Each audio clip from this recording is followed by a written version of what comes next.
వరంగల్ జిల్లా ప్రధాన వార్తలను పరిశీలించినట్లయితే ఈ నెల 27వ తేదీన బీఆర్ఎస్ రజతోత్సవ మహాసభను పురస్కరించుకొని వర్ధనపేట నియోజకవర్గ కేంద్రంలో బీఆర్ఎస్ ముఖ్య నాయకులు కార్యకర్తల సన్నాహక సమావేశం నిర్వహించారు। ఈ కార్యక్రమానికి మాజీ మంత్రి ఎర్రబెల్లి దయాకర్రావు హాజరయ్యారు। ఈ సందర్భంగా ఆయన పలు కీలక వ్యాఖ్యలు చేశారు। రేవంత్ రెడ్డి ప్రభుత్వం ఎప్పుడు కూలిపోతుందో తెలియదని, అందుకే ఎక్కడ దొరికితే అక్కడ దోచుకునేందుకు సిద్ధంగా ఉన్నారని చెప్పి ఈ సందర్భంగా ఆయన కీలక వ్యాఖ్యలు చేశారు। దాంతోపాటు వాళ్ళ రాష్ట్రంలో మంత్రి పదవుల కోసం 32 మంది ఎమ్మెల్యేలు పోటీ పడుతున్నారని, అందుకే మంత్రివర్గ విస్తరణలో జాప్యం చేస్తూ ఉన్నారని చెప్పి ఈ సందర్భంగా ఆయన మాట్లాడిన సందర్భం కనిపిస్తూ ఉంది। మరోవైపు స్థానిక సంస్థల ఎన్నికలు నిర్వహించేందుకు రాష్ట్ర ప్రభుత్వం వెనుకాడుతుందని, రేవంత్ రెడ్డికి దమ్ముంటే వెంటనే స్థానిక సంస్థల ఎన్నికలు నిర్వహించాలని ఈ సందర్భంగా ఎర్రబెల్లి దయాకర్రావు సవాల్ విసిరారు।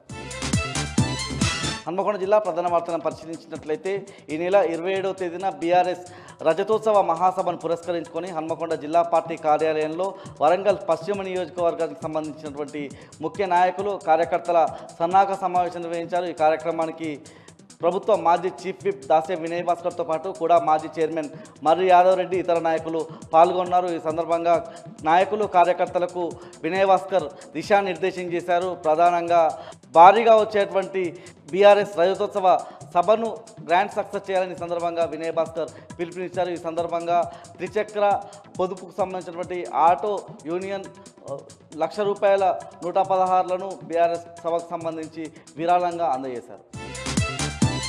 జనగామ జిల్లా ప్రధాన వార్తలను పరిశీలించినట్లయితే ఈ నెల 27వ తేదీన బీఆర్ఎస్ రజతోత్సవ మహాసభను పురస్కరించుకొని స్టేషన్ గన్పూర్ మండల కేంద్రంలో చెలో వరంగల్ సంబంధించినటువంటి పోస్టర్ను మాజీ డిప్యూటీ సీఎం తాటికొండ రాజయ్య ఆవిష్కరించారు। ఈ కార్యక్రమంలో నియోజకవర్గానికి సంబంధించిన ముఖ్య నాయకులు కార్యకర్తలు పాల్గొన్నారు। ముఖ్యంగా స్టేషన్ గన్పూర్ నియోజకవర్గం నుంచి భారీ ఎత్తున తరలి వెళ్లి సభ సక్సెస్లో మనవంతు పాత్ర పోషించాలని ఈ సందర్భంగా తాటికొండ రాజయ్య పిలుపునిచ్చారు।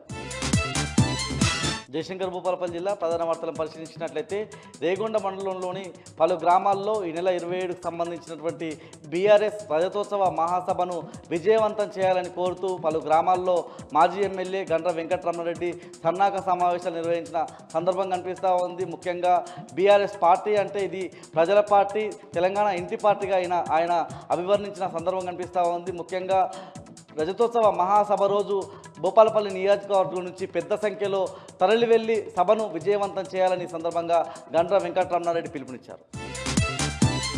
ములుగు జిల్లా ప్రధాన వార్తలు పరిశీలించినట్లయితే ఏటూరునగరం మండలంలోని ఓ ఇంట్లో గుడుంబ తయారు చేస్తున్నారన్న సమాచారం మేరకు పోలీసులు దాడులు నిర్వహించారు। ఆ ఇంట్లో 400 లీటర్ల బెల్లం పానకం, 10 లీటర్ల గుడుంబాను స్వాధీనం చేసుకొని ఒకరిపై కేసు నమోదు చేశారు।